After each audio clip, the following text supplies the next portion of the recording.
एक बिजनेसमैन की लड़की अपने फादर के साथ बिजनेस ट्रिप पे जाती है और वहाँ पर कॉर्पोरेट वर्ल्ड की गंदी हकीकत को देख के और अपने फादर की सच्चाई जान के वो हैरान हो जाती हैं।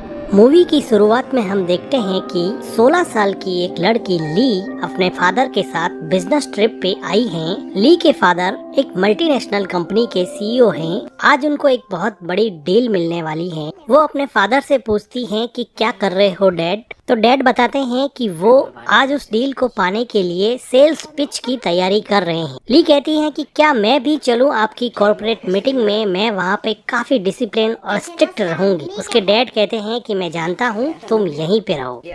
तो ली कहती है कि नहीं, मैं तो किसी ड्रग डीलर के साथ में भाग जाऊंगी, आपको अच्छा लगेगा क्या। तो ली के फादर कहते हैं कि ऐसा मजाक मत करो। ली के फादर कहते हैं कि मैं कैसा लग रहा हूँ। तो ली कहती है कि आप बहुत अच्छे लग रहे हो और वो उठकर अपने डैड की शर्ट को थोड़ा ठीक करती हैं और कहती हैं कि अब सही लग रहे हो। डैड पूछता है कि क्या मुझे टाई पहननी चाहिए। तो ली कहती है कि नहीं, आपको टाई पहनने की जरूरत नहीं है। ली के फादर ली को हग करके अपनी डील को फाइनलाइज करने के लिए निकलते हैं। तो ली उनको गुड लक कहती है। डैड के जाने के बाद में ली के पास कुछ करने को नहीं होता है, तो वो अपने फादर के कपड़े ठीक करने लग जाती हैं। ली थोड़ा रेस्ट करने के बाद में शॉवर लेती हैं और कंफर्टेबल क्लोथ्स में होटल में फ्रीली रोम करने जाती है। वैसे उसके डैड ने रूम से बाहर जाने के लिए मना किया था, लेकिन ली को वाटर बॉटल्स खरीदनी थी, इसलिए वो रूम से बाहर आई और अब वो लिफ्ट से ऊपर जा रही थी।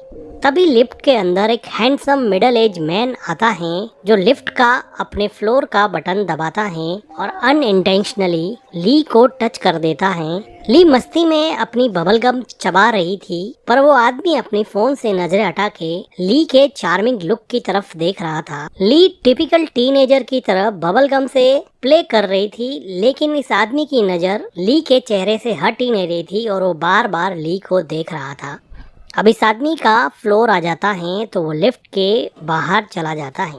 जैसे ही आदमी लिफ्ट के बाहर जाता है, वापस से ली को देखने लगता है, लेकिन तभी लिफ्ट का दरवाजा बंद हो जाता है। अब ली वापस से अपने रूम में आ जाती है तो वो देखती हैं कि उसके डैड वापस आ चुके हैं। उसके डैड पूछते हैं कि तुम कहाँ गई थी। तो ली बताती है कि वो वाटर बॉटल्स लेने के लिए गई थी। तो उसके डैड कहते हैं कि कम से कम मुझे बताना चाहिए था, मैंने तुम्हें रूम से बाहर निकलने के लिए मना किया था, तुम कहीं भी जाओगी तो मुझे बता के जाओगी, ये अपने बीच में एग्रीमेंट है।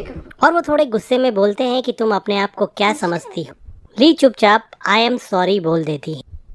ली के फादर का गुस्सा शांत होता है तो वो ली को अपने पास बुलाते हैं और उसको हग करते हैं और कहते हैं कि मुझे तुम्हारी बहुत चिंता होती है, इसलिए ये सब मैं तुम्हें बोलता रहता हूँ, तुम्हारे अलावा मेरा इस दुनिया में कोई भी नहीं है। ली भी इस बात को समझती है। ली के फादर बताते हैं कि होटल मैनेजमेंट ने डिनर रखा है, हम दोनों को तैयार होके कॉर्पोरेट डिनर के लिए निकलना चाहिए, नहीं तो लेट हो जाएंगे। वो कहते हैं कि तुम चेंज कर लो।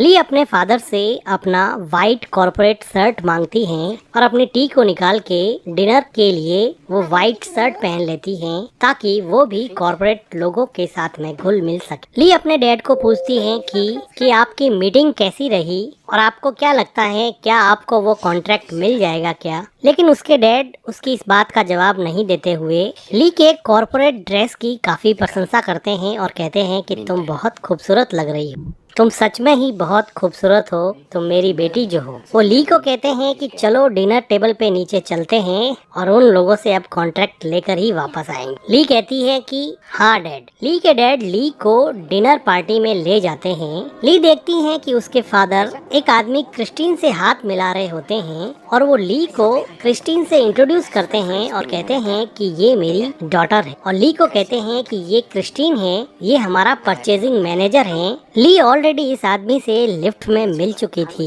ली के फादर क्रिस्टीन को कहते हैं कि 1 मिनट है क्या तुम्हारे पास, मुझे तुमसे बात करनी है। ली के फादर ली को किस करते हुए वहाँ से जाने लगते हैं तो ली कहती है कि कॉन्ट्रैक्ट लेके ही आना। डैड के जाने के बाद में ली डिनर पार्टी में दूसरे लोगों से हेलो हाय करती हैं तो वो देखती हैं कि उसके फादर एक कोने में जाके परचेजिंग मैनेजर क्रिस्टीन से बात कर रहे होते हैं और ऐसा लग रहा था कि उनके बीच में कोई आर्ग्यूमेंट हो रहा है। ये सब ली को बड़ा अजीब लगता है तो वो अपने फादर के पास आती है, क्योंकि इस कॉन्वर्जेशन के बाद में ली के फादर काफी सैड हो गए थे। तो ली अपने डैड के पास आकर पूछती हैं कि क्या हुआ डैड, क्या मैं आपकी कोई हेल्प कर सकती हूँ क्या? तो वो कहते हैं कि तुम क्या हेल्प कर सकती हो? ली के डैड सार्केस्टिकली कहते हैं कि क्या तुम मुझे वो कॉन्ट्रैक्ट दिला सकती हो क्या? अगर दिला सकती हो तो दिला दो। और वो वहाँ से चले जाते हैं। सबके सामने डांटने की वजह से ली अब रोने लग जाती हैं और रोते रोते होटल के टेरेस पे पहुँचती हैं, जहाँ पर वो देखती हैं कि वही परचेजिंग मैनेजर क्रिस्टीन बैठा है। तो क्रिस्टीन कहता है कि हेलो, क्या तुम्हें ओस्लो सिटी पसंद आई क्या? तो ली अपने आंसू पोंछते हुए कहती है नहीं, ज्यादा कुछ खास तो पसंद नहीं आई। तो क्रिस्टीन पूछता है कि कोपेनहेगन से तो बेटर ही है ना? तो ली कहती है कि कोपेनहेगन भी मैं तो कभी गई नहीं, और वो थोड़ा मुस्कुरा देती है। तो क्रिस्टीन उठकर सिगरेट पीता हुआ ली के पास में आता है और अपने गले से मफलर निकाल के ली के गले में लपेट देता है और वो कहता है कि ठंड बहुत ज्यादा है। ली भी इस बात पे कुछ नहीं कहती है। क्रिस्टीन ली को पूछता है कि तुम कहाँ रहती हो? तो ली कहती है कि डैड की ट्रैवलिंग की वजह से हम हर जगह रहते हैं, लेकिन हम शुरुआत में स्विट्जरलैंड में रहते थे, फिर हम डैड की जॉब की वजह से अलग अलग शहरों में रहे हैं। ज्यादातर टाइम मैंने न्यूजीलैंड में काटा है, जहाँ से मेरे डैड बिलोंग करते हैं। क्रिस्टीन कहता है कि हमेशा ट्रेवल करती हो, लोनली फील नहीं होता है क्या तुम? ली थोड़ा सोच के कहती है कि नहीं। वो कहती है कि ट्रेवलिंग की वजह से अलग अलग इंटरेस्टिंग लोगों से मिलते हैं, इसलिए लोनली तो फील नहीं होता। क्रिस्टीन को ली का ये जवाब काफी पसंद आया। क्रिस्टीन ही वो आदमी था जो ली के फादर को ये डील दे सकता था, क्योंकि वो ही दूसरी कंपनी के साइड से परचेजिंग मैनेजर था जो उसके फादर को कॉन्ट्रैक्ट दे सकता था। ली अपने गले से क्रिस्टीन का मफलर हटाती है और उसको देते हुए कहती हैं कि अब मुझे जाना चाहिए, मेरे फादर मुझे ढूंढ रहे हो। और ली वहाँ से चली जाती हैं। अब देखते हैं कि यहाँ पे कॉर्पोरेट मीटिंग चल रही होती है, जिसमें ली के फादर परचेजिंग मैनेजर क्रिस्टीन से कहते हैं कि डील उसको दे दो, वो एक बेहतर क्वालिटी की कारपेट कम प्राइस में देने को तैयार है। लेकिन क्रिस्टीन ये कहता है कि तुम्हें प्राइस थोड़ा लो करना पड़ेगा, तभी जाके मैं तुम्हें ये कॉन्ट्रैक्ट दे सकता हूँ। ली के फादर के एक्सप्लेनेशन में क्रिस्टीन का कुछ ज्यादा ध्यान नहीं होता है और वो बार बार ली की तरफ ही दिखता है। ली मीटिंग में बैठी बैठी अपने हैंड बैंड से खेल रही होती है, लेकिन वो इस मीटिंग में बैठी बैठी काफी नर्वस हो रही थी, क्योंकि उसके पास में क्रिस्टीन बैठा था और क्रिस्टीन के इरादे कुछ ठीक नहीं लग रहे थे। क्रिस्टीन अपना हाथ ली के पास लाता है और उसको इनएप्रोप्रिएटली टच करने की कोशिश करता है। सरप्राइजिंगली ली भी इस चीज को रजिस्ट नहीं कर पा रही थी, लेकिन ली को ये सब थोड़ा वियर्ड लगा, तो अपने पैर को हटाकर क्रिस्टीन की तरफ देखते हुए पानी का ग्लास पीती है। ली के फादर ये सब देख के हल्का सा मुस्कुरा देते हैं। ली को ये बात कुछ समझ में नहीं आती। कॉर्पोरेट मीटिंग के बाद में ली अपने फादर के साथ होटल के बाहर जाती। होटल के बाहर ली अपने फादर से पूछती हैं कि क्रिस्टीन थोड़ा वियर्ड है ना, क्या आपको ऐसा नहीं लगता है? उसके फादर कहते हैं कि वियर्ड कैसे है बताओ। उसके फादर कहते हैं कि कॉर्पोरेट के लोग ऐसे ही फ्रैंक होते हैं, वो बहुत जल्दी लोगों से दोस्ती कर लेते हैं। वो ली को फिर से अपने साथ होटल में ले जाने वाले होते हैं, तो ली कहती हैं कि मैं होटल रूम में चली जाती हूँ, लेकिन उसके डैड उसकी मर्जी के बिना उसको वापस वहाँ पर ले जाते हैं। डिनर के बाद में यहाँ पे सब लोग ड्रिंक करते हैं और पार्टी करने लग जाते हैं। क्रिस्टीन ली को अपने साथ डांस करने के लिए कहता है और वो ली के साथ डांस करने लगता है। ली पहले तो हिचकिचाती है, लेकिन थोड़ी देर बाद में वो क्रिस्टीन के साथ थोड़ी कंफर्टेबल हो जाती है। डांस करते करते ली देखती है कि उसके फादर किसी औरत के साथ एंजॉय कर रहे हैं, तो वो अपने फादर को डांस करने के लिए बुलाती हैं, तो उसके फादर मना कर देते हैं, जो ली को बड़ा अजीब लगता है। अब क्रिस्टीन ली को धीरे धीरे पार्टी की दूसरी तरफ ले जा रहा था। ली बार बार अपने फादर की तरफ देखती है, क्योंकि उसको समझ नहीं आ रहा कि उसके फादर अभी उसको टोक क्यों नहीं रहे, लेकिन वो फिर भी क्रिस्टीन के साथ डांस करने लग जाती है। डांस करते करते ली और क्रिस्टीन की नजदीकियाँ काफी बढ़ जाती। अब ली भी क्रिस्टीन से थोड़ा अट्रैक्टेड फील करने लगी और थोड़ा ओपन अप हो जाती है। वो देखती है कि उसके फादर सामने खड़े हैं और वो अपनी ही मस्ती में हैं, लेकिन उस पर कोई ध्यान नहीं दे रहे। ये ली को बड़ी अजीब सी चीज लगती है, क्योंकि ली ने अपने फादर का ऐसा बिहेवियर पहले कभी नहीं देखा कि वो उसको इतना फ्रीडम दे। अब क्रिस्टीन ली के काफी क्लोज आ जाता है और उसको डांस करते करते ही किस करने लग जाता है। ली फिर से अपने डैड की तरफ देखती है, डैड भी उसकी तरफ देखते हैं, लेकिन ये सब देख के ली के डैड वहाँ से चुपचाप निकल जाते हैं। ऐसा लग रहा था कि ली के डैड जानबूझकर चाहते थे कि वो क्रिस्टीन के क्लोज हो जाए। ली को अपने डैड का ये बिहेवियर कुछ समझ में नहीं आया, तो क्रिस्टीन उसका ध्यान भटकाता है और कहता है कि यहाँ से बाहर चले क्या। तो ली कहती है कि हाँ चलते हैं। क्रिस्टीन ली को हाथ पकड़ के पार्टी से बाहर ले जाता है।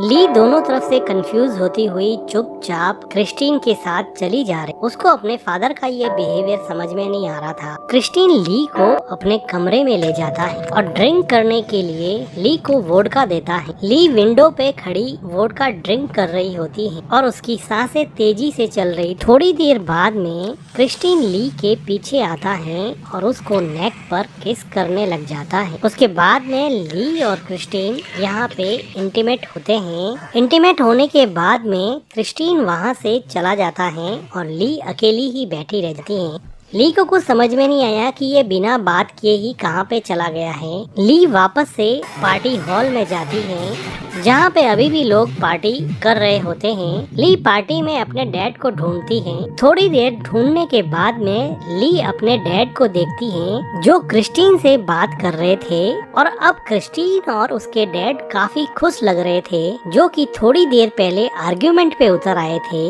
अभी ये दोनों मिलके किसी चीज का जैसे सेलिब्रेशन कर रहे हो। ली कुछ सोचने लग जाती है और उसको समझ में आ जाता है कि मेरे फादर को कॉन्ट्रैक्ट मिल गया है, लेकिन वो इस बात पे कंफ्यूज हो जाती है कि कैसे मेरे और क्रिस्टीन के रोमांटिक होने के बाद में मेरे फादर को अचानक से डील मिल गई है। किसी के धक्के से क्रिस्टीन अपने विचारों से बाहर निकली और अपने फादर के पास गई और इन लोगों के सेलिब्रेशन के बीच में जाकर अपने लिए भी एक वाइन का ग्लास लिया। ली के फादर ली को कान में बताते हैं कि उनको डील मिल गई है, इसलिए वो सेलिब्रेट कर रहे हैं, जिसका अनुमान ली ने ऑलरेडी लगा लिया था। लेकिन वो देखती हैं कि क्रिस्टीन उससे नजरें चुरा रहा है। क्रिस्टीन उसकी तरफ देख भी नहीं रहा। ली के फादर सबको चीयर अप कर रहे थे, तो ली भी बीच में अपने फादर के साथ चीयर करने लग जाती हैं और कहती हैं कि ग्रेट वर्क डैड, जो उसके डैड को बड़ा अखरता है। और वो ली को कहते हैं कि तुमने बहुत ड्रिंक कर ली है। तो ली कहती है कि अभी तो मैंने एक घूंट भी नहीं पिया, और वो अपने फादर को झटक के क्रिस्टीन के पास जाती है और सबके सामने क्रिस्टीन को किस करने लग जाती हैं। तो ली के डैड क्रिस्टीन से ली को अलग करते हैं और क्रिस्टीन भी खड़ा खड़ा देख रहा होता है। तो ली अपने फादर से हाथ छुड़ा के वहाँ से बाहर चली जाती है। तो ली के फादर सबको एक्सक्यूज कह के अपनी बेटी के पीछे जाते हैं। ली बाहर जाके टैक्सी के लिए हाथ हिलाती है, तो उसके फादर पीछे से दौड़ते हुए आते हैं और अपना कोट अपनी बेटी को पहनाने लगते हैं। तो इस बात पे ली रोने लग जाती है, तो उसके डैड उसको काम डाउन करने की कोशिश करते हैं। ली को समझ में आ गया था कि उसके फादर ने जानबूझकर उसको अननेसेसरी फ्रीडम दिया था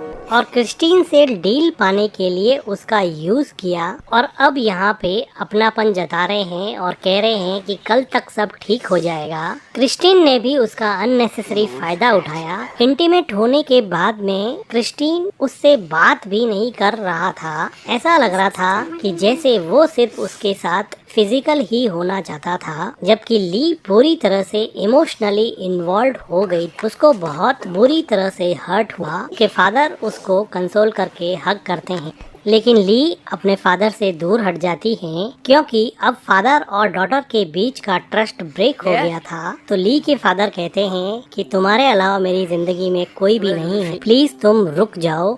ली को ये बात सुन के रोना आया, लेकिन वो फिर भी टैक्सी में बैठ जाती हैं, क्योंकि उसके फादर ने उसका ट्रस्ट पूरी तरह से तोड़ दिया था। रोते हुए ली टैक्सी में बैठ जाती है और डेनमार्क के लिए निकल जाती हैं। उसके फादर पीछे अकेले ही रह जाते हैं। रिश्तों की बुनियाद हमेशा विश्वास पर टिकी रहती है। एक फादर ने फाइनेंशियल गेन के लिए अपनी डॉटर का विश्वास तोड़ा। ली के लिए तो ये दोहरी चोट थी, क्योंकि उसके फादर के साथ साथ उसके पहले प्यार क्रिस्टीन ने भी उसके साथ विश्वासघात किया। और इसी के साथ ये इमोशनल मूवी एंड हो जाती है। वीडियो को like, thank you for watching.